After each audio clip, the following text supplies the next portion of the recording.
Welcome to Bite at a Time Books, where we read you your favorite classics one bite at a time. My name is Bree Carlile, and I love to read, and wanted to share my passion with listeners like you.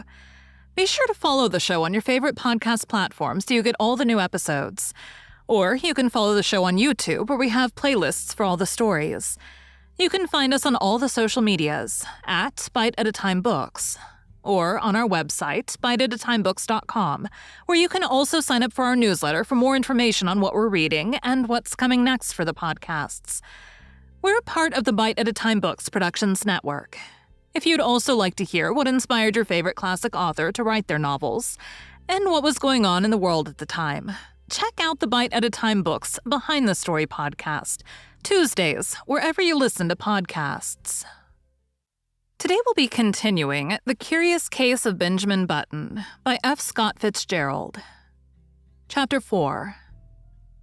Of the life of Benjamin Button between his 12th and 21st year, I intend to say little. Suffice to record that they were years of normal ungrowth. When Benjamin was 18, he was erect as a man of 50. He had more hair, and it was of a dark gray. His step was firm. His voice had lost its cracked quaver and descended to a healthy baritone. So his father sent him up to Connecticut to take examinations for entrance to Yale College. Benjamin passed his examination and became a member of the freshman class. On the third day following his matriculation, he received a notification from Mr. Hart, the college registrar, to call at his office and arrange his schedule. Benjamin, glancing in the mirror, decided that his hair needed a new application of its brown dye.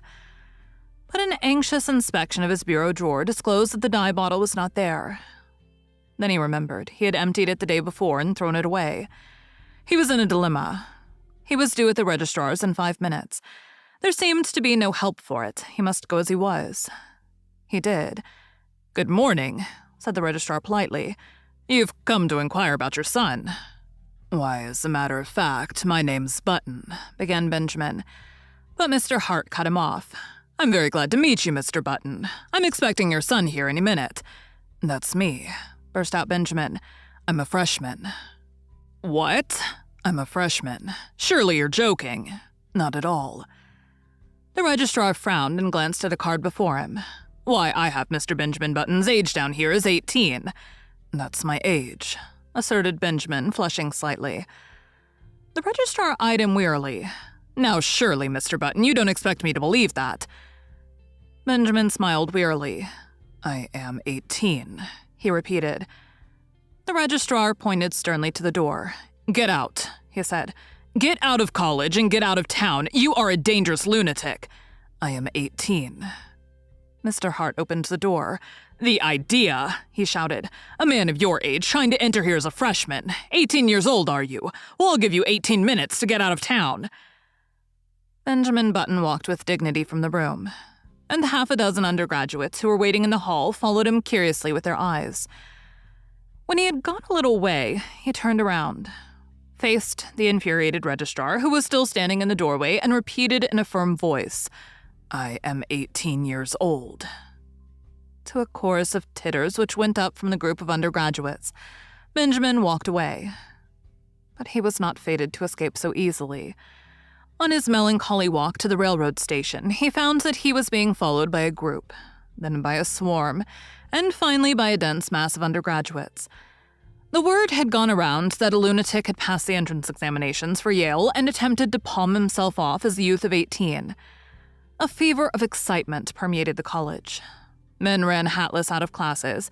The football team abandoned its practice and joined the mob. Professors' wives, with bonnets awry and bustles out of position, ran shouting after the procession, from which proceeded a continual succession of remarks aimed at the tender sensibilities of Benjamin Button.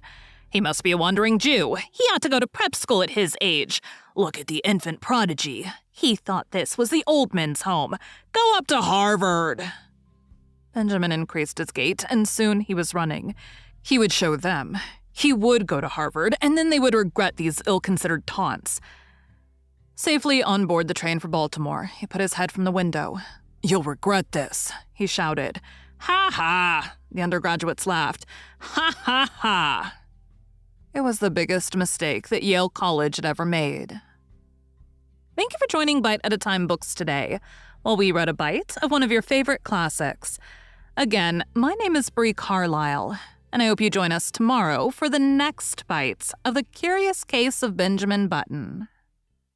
If you enjoyed our show, be sure to follow us so you get all the new episodes. We would also love for you to drop us a rating on your favorite podcast platform. You can catch us on all the social medias at Bite at a Time Books, or check out our website, biteatatimebooks.com, where you can sign up for our newsletter. Our show is part of the Bite at a Time Books Productions Network. If you would also like to hear about the authors who write the books we read on the show, check out the Bite at a Time Books Behind the Story podcast, wherever you listen to podcasts, or on biteatatimebooksbehindthestory.com.